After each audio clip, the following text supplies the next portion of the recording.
식당에서 외식을 하실 때는 어디로 가십니까? 어디 가세요? 궁금해요. 참 다양한 민족들이 사는 토론토이기 때문에 이 문화적으로도 다양하고 그러다 보니까 음식 문화도 참 다양한 것이 우리 토론토가 아닐까 생각합니다. 정작 뭘 먹으러 식당에 가려고 하면 정말 이 손에 꼽을 정도로 그 식당 안에서 선택하게 되더라는 거죠. 이 사람의 심리인 것 같습니다. 뭔가 새로운 것을 시도해보고 모험을 하기보다는 어느 정도 이미 검증되고 이미 경험한 그런 것을 선택하는 것이 일반적입니다. 어릴 적엔 아버지가 투병 중에 병원을 다니시고 또 입원을 여러 차례 하시고 그러시느라 서울과 포항을 계속 왔다 갔다 하셨기 때문에 부모님이 집을 떠나 계신 적이 꽤 많았고요.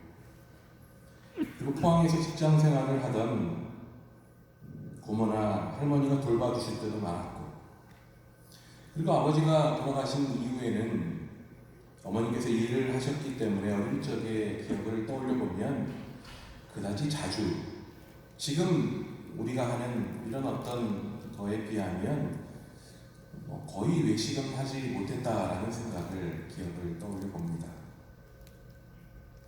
근데 그 중에도 어머니와 다녔던 이상하게 형은 기억이 안 나요. 저하고 어머니하고 단둘이 갔던 것 같아요. 기억나는 식당이 아직까지 있습니다. 지금도 전화통화하다가 간혹 그 집 얘기하면서 그 집에 돼지갈비가 맛있었는데 이 얘기를 종종 합니다. 식당 이름까지 기억을 해요. 식당 이름은 대전갈비였습니다. 대전이 갈비를 유명할까요? 대전 출신인지 모르겠는데 대전갈비. 어디 위치한 것까지도 지금 기억이 나요. 지금 가면 완전히 달라져 있겠지만 포항에는 죽도시장이라는 유명한 시장이 있습니다. 그 시장을 가기 위해서 내려야 되는 버스 정류장 바로 앞에 있던 식당이 바로 그 대전 식당이었어요. 대전갈비. 돼지갈비를 이렇게 숯불에 구워서 먹는 매우 허름한, 지금 생각해도 매우 허름해 보이는 그러한 식당이었습니다. 요즘도 그 얘기를 하면서 왜 그러한 맛이 요즘은 없을까? 아마도 어릴 적 엄마와 함께 시간을 보냈던 그 추억이 아마도 큰 영향을 미치지 않았을까라는 생각을 해봅니다.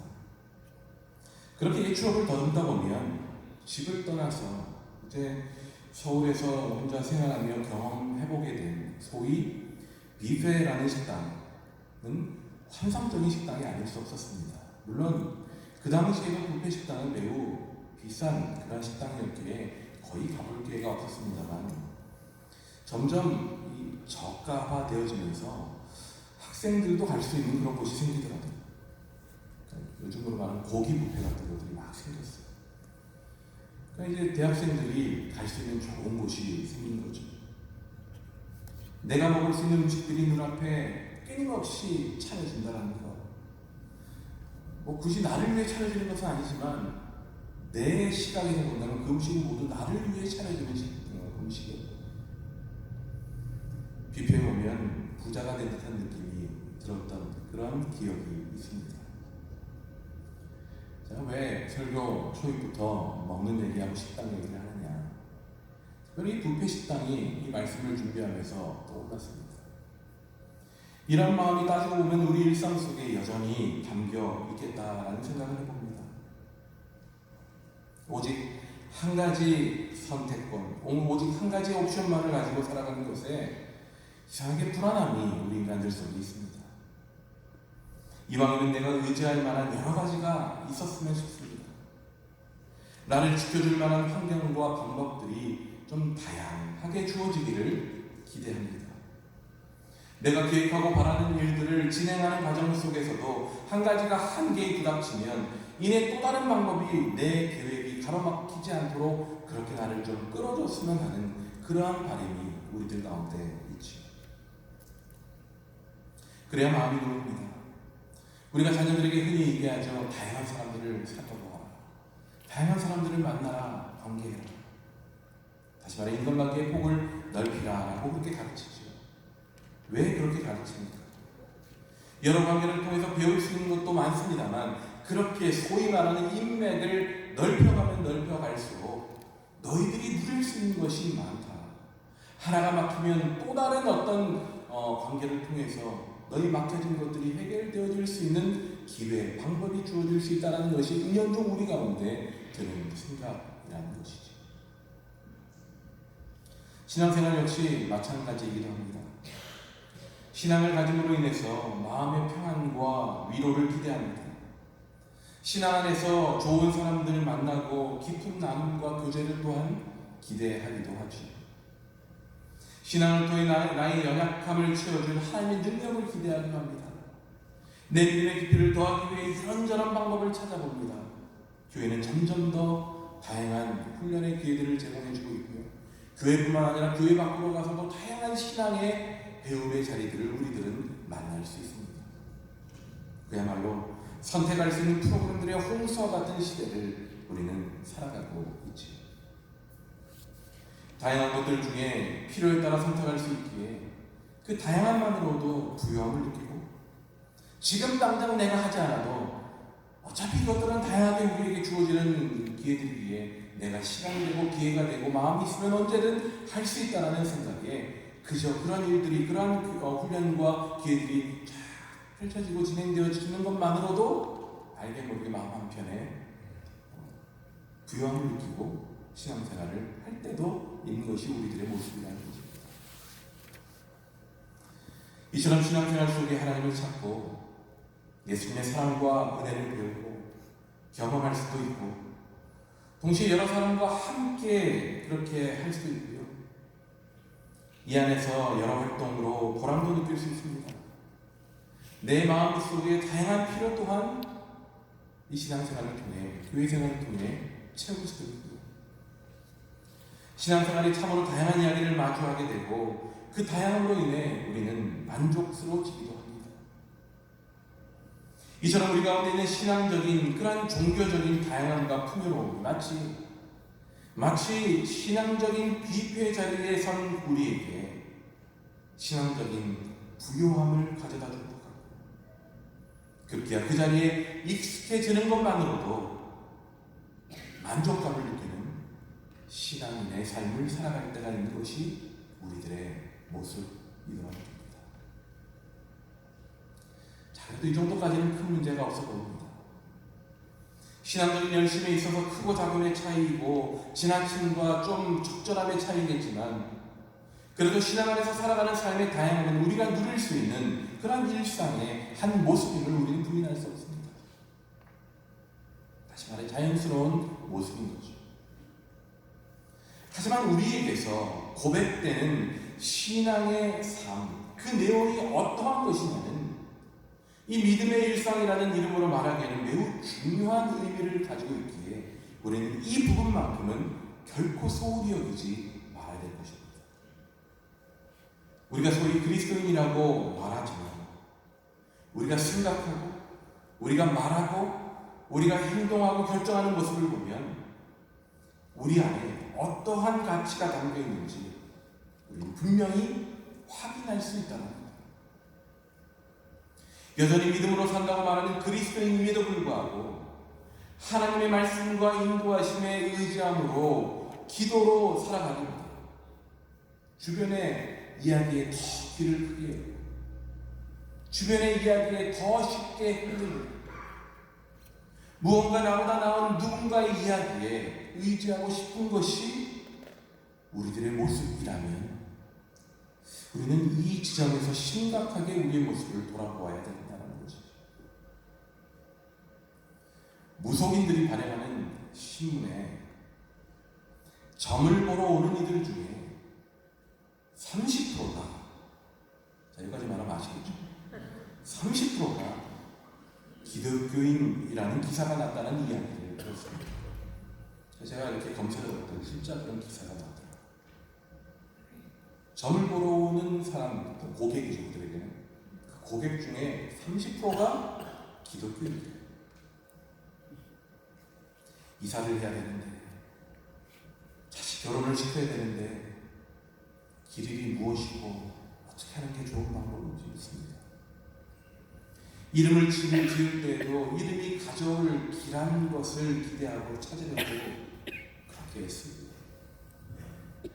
취업이 안 되고 미래가 힘겨운 불확실한 젊은이들은 물론 재미삼아라는 이유이지만 혹시나 줄 위로 내 마음과 좀 내 마음을 확인받고 싶은 마음에 여러 그런 점을 보는 곳에 타로점을 보러 간다는 이렇게 가지 않습니까?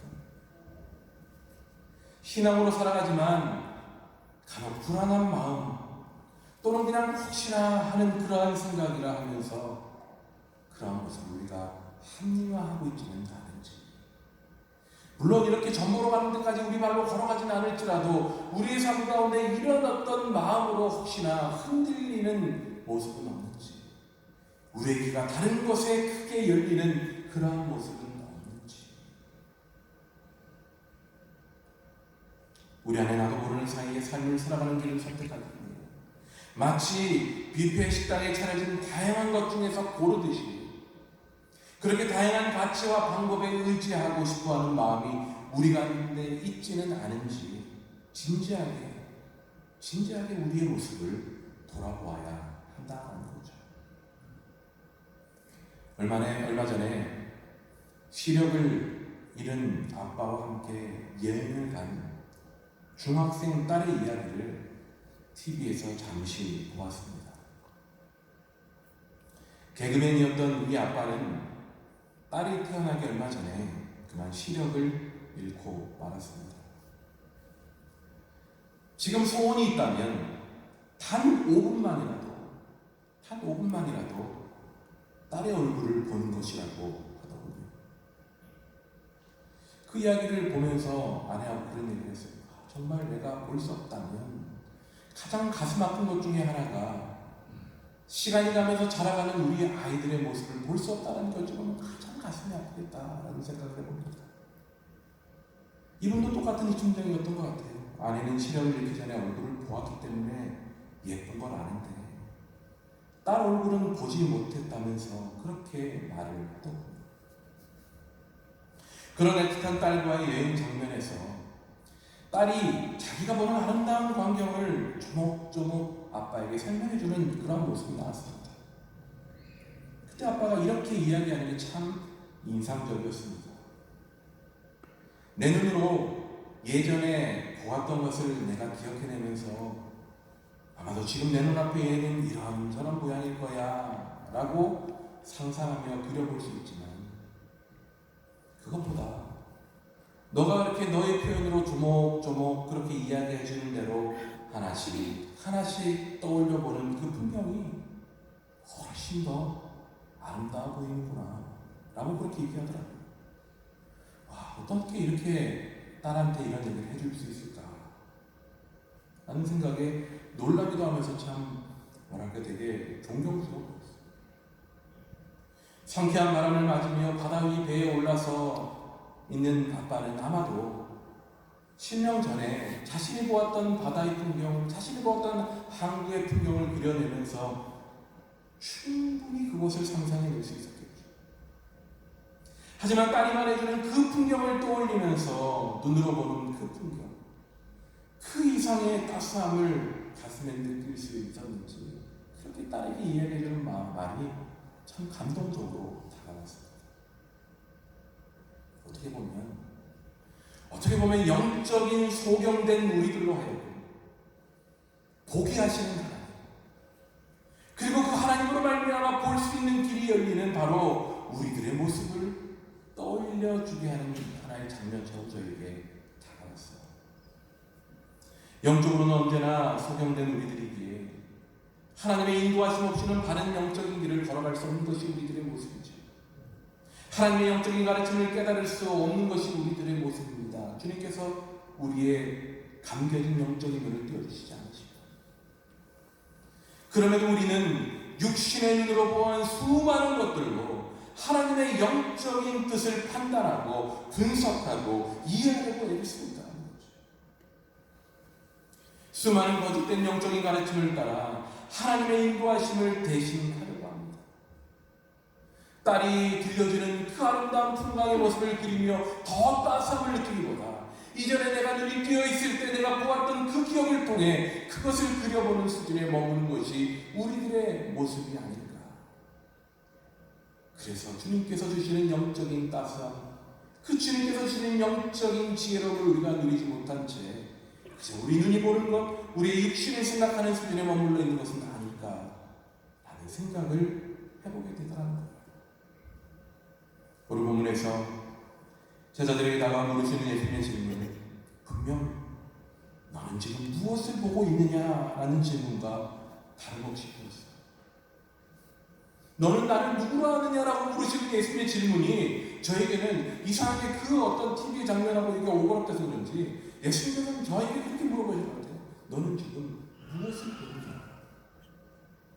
네가 지금 보고 너가 지금 몸으로 해석하고 이해하고 있는 그 모습이 무엇이냐라고 물어보는 것 같더라는 거예요. 마태복음이 기록하고 있는 것만 보아도 예수님은 여러 곳을 다니시면서 기적을 행하시고 가르쳐 주셨죠. 하나님 나라를 가르치셨습니다. 하지만 오늘 보면 바로 앞에 나오는 말씀에서도 우리가 확인하게 되지만 바리새인과 사두개인들의 누룩을 주의하라는 예수님의 말씀에 제자들은 뭐라고 반응하냐면 당장 자기들이 가져오지 않은 떡이 없음을 생각합니다. 그러니까 이게 누룩을 주의하라고 하니까 빵이 떠오르는 거예요. 우리가 지금 떡을 가져오지 않았구나. 우리가 이제 먹을 게 없겠구나 라는 것이 생각이 됩니다. 바리새인과 사두개인들의 교훈을 삼가야 된다는 의미로 말씀하셨던 예수님의 그 영적인 보게하심을 그들은 보지 못한 채 그저 눈앞에 있는 인간의 시선, 인간의 이해로 우리가 먹을 게 없지 라는 그러한 생각을 해내게 되더랍니다. 여러분, 이 말씀이 그 다음으로 이어지는 장면이 참 뭐랄까요? 의미가 있는 거예요. 성경을 보실 때는 단편적으로 보지 마시고요. 말씀 묵상하실 때, 큐티하실 때도 앞뒤 부분들을 보시면 좀 더 왜 예수님께서 이렇게 말씀을 이어가셨을까가 더 이해가 잘 돼요. 예수님은 이미 계속해서 영적 소경된 자들, 제자들을 포함해서 이들을 위해 그들이 보아야 할 것을 볼 수 있도록 가르쳐 주셨고 보여주시는 장면이 바로 오늘 본문에서 제작되는 말씀입니다. 하지만 여전히 그들 가운데 부족함이 있어 보입니다. 한번 보죠. 제자들에게 물으십니다. 사람들이 인자를 누구라고 하냐고 물어보시죠. 이게 무슨 말입니까? 사람들이 나를 누구라 하느냐라는 거예요. 누군가는 세례요한이요, 누군가는 엘리야요, 누군가는 예레미야요, 또한 그와 같은 선지자라고 얘기합니다라고 그렇게 대답합니다. 사람들은 아마도 예수님께서 그 선지자의 계통 위에 서 있다고 생각했던 것 같아요. 일면 틀린 말은 아니죠. 하지만 완전한 대답이 아닌 것입니다. 예수님은 그저 선지자의 위치에 계신 분 정도로 이해될 수 있는 분이 아닌 것입니다. 예수님은 무엇보다도 제자들의 생각이 궁금했습니다.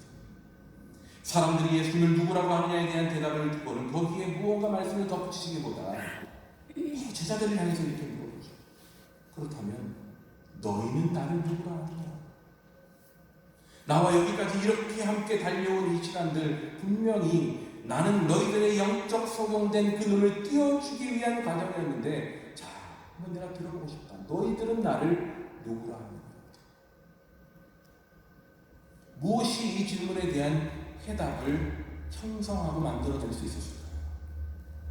아까도 잠시 나눴습니다만 영적인 소경이 될 수밖에 없는 제자들을 여기까지 이끄시고 설명하시고 기적을 보여주심으로 영적으로 보여주셨던 그 풍경, 그렇게 들어보게 된 그 영적 풍경이 바로 제자들로 하여금 나를 누구라 하느냐의 질문에 대한 대답을 만들어내줄 수 있었을 것입니다. 언제나 그렇듯 좀 다혈질적이고 나서기 좋아하던 베드로가 찔째없이 대답을 이어갑니다. 주는 그리스도시요 살아계신 하나님의 아들이십니다. 몇 점짜리 답이에요? 100점짜리 정답이죠. 100점짜리 답이에요. 근데 여러분, 우리도 100점짜리 답을 하고 살 때가 정말 많은 거 아십니까? 그런데 그 100점짜리 답을 한 삶이 몇 점인가 놓고 보면 포함해서요. 50점도 안 될 때가 참 많지 않습니까? 베드로 가운데 그런 모습이 있더라고요. 아니, 제자들 가운데 이런 모습이 있었다는 거죠. 제자들 가운데 이런 모습이 있었다면 아마 그 당시에 모든 이들이 이런 정도의 수준이었을 거예요. 예수님의 그리스도 되심, 즉 메시아 되심과 하나님의 아들 되심을 베드로는 보았습니다. 예수님께서 이끌어오시며 보여주시고 가르쳐주신 그 말씀 속에서 거기까지 그는 대답할 수 있을 정도가 되었습니다. 하지만 성경을 통해 확인하게 되지만 베드로가 고백한 이 고백은 예수님의 메시아 되심의 진짜 의미에 대해서는 아직 충분히 이해하지 못한 고백이었어요. 베드로를 포함한 유대인들은 이스라엘을 로마로부터 자유케 할 메시아를 기대하고 있었습니다. 잘 아시듯이. 하지만 예수님은 그런 기대와는 달리 전적으로 다른 종류의 해방자가 되실 것입니다. 로마로부터의 해방, 세상적인 힘과 권세의 회복을 가져오시는 분이 아니라 죄와 죽음을 이기시고 사람들로부터 죄의 지배로부터 자유케 하실 이 바로 그가 참된 메시아 되신 예수 그리스도셨다는 거죠. 베드로를 비롯한 유대인들의 기대대로라면 그들이 로마의 지배로부터 자유케 된다 하여도 그 이상의 구원은 없는 것이고 그 이상의 한계를 이기기 위해서 다시 무언가를 찾아야만 됐을 것입니다. 그들이 원하는 것은 로마로부터 자유케 하는 그런 어떤 육신적인 그런 세상적인 권력이요 힘이었지, 정말 그들의 죄의 문제, 영원한 생명의 문제를 해결하지 못하는 메시아에 불과했기에 그들이 원하는 대로 그쳤다면 그들이 또 다른 메시아를 찾을 수밖에 없는 한계에 직면할 수밖에 없다는 거예요. 그들이 진정한 왕 대신 예수의 의미를 이해하지 못한다면 그들은 여전히 또 다른 능력자의 이야기를 쫓아 헤맬 수밖에 없다는 거죠. 그들 삶에 여러 이야기들이 채워져 가겠지만 정작 이야기되고 자랑되어지고 집중해야 될 예수 그리스도는 점점 그들 가운데 사라지게 될 것이에요. 우리가 로마로부터 자유함을 얻었을지 모르겠지만 그러면 나의 죽음의 문제는 어떻게 해결하지? 나 죽음 이후에는 어떻게 하지의 문제는 해결할 수 없는 메시아에 불과하게 될 것이고, 그러면 그들이 생각했던 메시아 예수 그리스도는 점점 뒤로 간 채 그럼 나의 영적인 문제를 영원히 해결할 또 다른 메시아는 누구지라는 문제로 찾아갈 수밖에 없게 된다는 거예요. 그들의 이야기가 점점 예수님의 이야기에서 다른 이야기로 채워져 가게 될 거라는 거예요. 분명한 사실은 우리 일상이 그런 우리들의 다양한 관심과 가치와 성공을 위한 자마다의 어떤 생존의 방법들, 그런 이야기로 채워지기 시작합니다. 점점 예수 그리스도를 통해 주시는 은혜와는 멀어진 삶이 되고 만다는 것입니다. 예수께서 주님과 구주로 인정되는 곳, 예수는 그리스도시요 살아계신 하나님의 아들이라는 고백과 더불어서 그 진정한 의미의 깊이를 배워가고 알아가고 확인해가는 그곳에서 믿음이 성장하고 복음이 번성하게 되는 그 진리를 우리가 결코 놓치지 말아야 된다는 거죠. 모든 은혜의 근원이 바로 예수 그리스도로부터 나왔기 때문일 것이지. 베드로의 그 고백 앞에 예수님은 칭찬하십니다. 여전히 그 고백의 진정한 깊이를 이해하지 못한 채 이야기하는 것이지만 이제 앞으로 너희들이 보게 될 그 진리를 내가 알기에 칭찬하시고 격려해 주십니다. 칭찬이기보다는 격려라고 저는 느껴져요. 예수님의 죽음이 앞으로 있어야 하겠지만 결국엔 모든 은혜의 근원이신 예수 그리스도 되심과 살아계신 하나님의 아들 되심의 진짜 의미를 알게 될 것입니다. 그래서 베드로를 비롯한 제자들은 그 가운데 믿음의 성장은 물론이고 복음이 번성케 되는 은혜를 경험하게 될 것입니다. 우리 역시 베드로의 모습과 크게 다르지 않습니다. 지금 나의 상황과 마음을 생각해보면 베드로의 모습이 충분히 공감이 됩니다. 이전의 부귀 영광은 사라지고 로마의 지배 속에 더욱이 메시아라 여기며 목숨 걸고 따라갈 듯 달려온 이들에게는 분명한 내일이 보이지 않는 것 같고, 아직은 소수의 그룹으로 믿음을 품고 예수님을 따라야 하는 것이 힘겨운 그 순간 어떻게든 자유와 해방, 평안함과 부유함이 다시 찾아오기를 바라는 것이 그들의 마음이었을 거라는 것이 충분히 공감이 되고 나 역시도 그렇게 살아가고 있음을 생각할 때 이해가 되어집니다. 나의 일상이 힘겹고 지칠 때 그 힘든 삶의 고난을 제거해줄 그런 능력의 왕이 필요합니다. 나의 문제가 해결되고 더 많은 것을 얻고 누리게 되는 그런 일들로 우리 일상의 이야기가 채워져 가게 되기를 기대하게 되는 것입니다. 그래서 어쩌면 지푸라기라도 잡는 심정으로 우리 일상의 다양한 것을 향해 우리의 손을 뻗치려고 할 때가 많은 것이 우리의 삶입니다. 그래서 일상의 필요와 체험을 위한 다양한 것을 찾고 누릴 수 있는 뷔페 식당과도 같은 그런 곳이었으면 하는 생각을 갖게 되죠. 그 일상의 뷔페 식당에 얼마나 더 많은 음식이 차려져 있느냐가 저마다의 성공을 자랑하는 기준이 되기도 하는 겁니다. 하지만 우리 가운데 채워가야 될 이야기는 분명합니다. 우리 가운데 차려가야 될 그 우리 신앙의 뷔페의 음식들은 너무나도 명확하고 분명합니다. 다른 것 아닌 하나님께서 여기까지 이루어오신 일들, 하나님이 말씀을 통해 약속해 주신 것들, 바로 하나님의 이야기, 예수 그리스도의 이야기가 우리의 신앙의 뷔페 그 자리 앞에 차려져 있어야 된다는 거죠. 인간의 방법들, 내가 길을 기르고 싶은 세상의 방법들로 차려진 것이 많은 것이 성공한 인생이 아니라 내 삶 속에 역사하셨고 여기까지 함께 하신 하나님의 이야기, 예수님의 이야기로 가득 차려진 그곳이 가장 복된 우리의 신앙의 자리라는 것을 잊어서는 안 된다는 것이죠. 아까 찬양하면서 또다시 참 신비로운 것을 느꼈습니다. 제가 지난번에도 여러 번 말씀드렸습니다만 저하고 박 목사님은 전혀 예배드리기 전에 서로 소통을 많이 해서 소통을 잘 안 합니다. 이 말씀이 어떤 건지. 근데 이 말씀 가운데 은혜 아니면 살아갈 수 없다는 찬양을 하지 않습니다. 오직 예수뿐입니다. 은혜 아니면 살아갈 수 없고 예수 아니면 살아갈 수 없는 것이 우리의 인생입니다. 그런데 저를 포함한 우리의 인생을 곰곰이 놓고 보면 참 많은 곳으로 우리의 신앙의 지식을 담아놓을 때가 많더라고요. 이 일이 생기면 이것을, 저 일이 생기면 저것을. 근데 들고 오는 것을 보면 예수님의 이야기, 하나님의 가르침이 아니라 다른 것으로 가득 채워져 있다는 거죠. 그것이 어찌 은혜가 되겠습니까? 그것이 어찌 우리의 삶 속에 복음이 흥하게 되는 그런 은혜가 되겠습니까? 오늘 본문은 우리들에게 다시 한번 격려하고 말씀해 주십니다. 너희는 무엇이 보이느냐? 다시 말해 너희들이 지금 무엇을 보고 있느냐예요. 무엇이 차려진 것을 보고 있느냐입니다. 하나님의 이야기, 예수 그리스도의 이야기로 차려진 것을 보아야 된다는 것이죠.